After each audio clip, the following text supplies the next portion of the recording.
This video is how to make a card dispenser for automation in factories and businesses.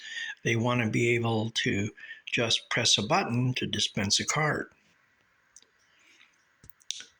So just simply go over to the push button, press the button, and presto, out comes a card.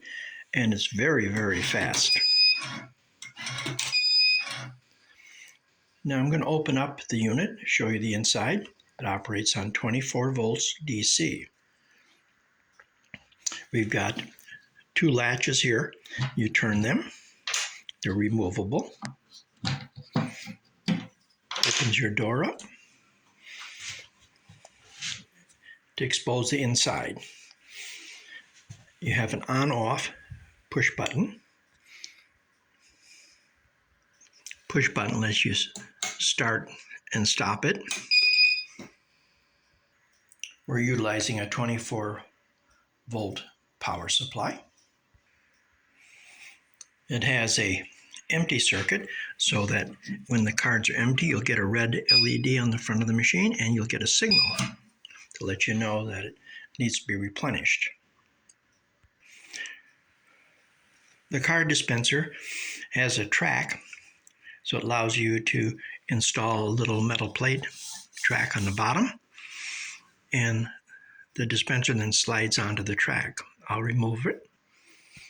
This is exposing the dispenser mechanism. It has a built-in little nose, very easy to mount. There's the bracket, and we cut out a little rectangular opening in the front for the nose to stick through. The quantity of cards, it has an adjustable sensor that when it gets low, it'll give you a beep sound and let you know that it needs cards. The quantity of cards, as you see here, depends on thickness of the cards.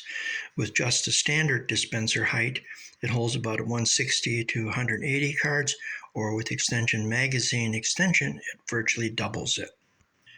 The particular cabinet we're using here for this particular customer has a rubber seal, and it's fiberglass, designed for exterior or interior applications.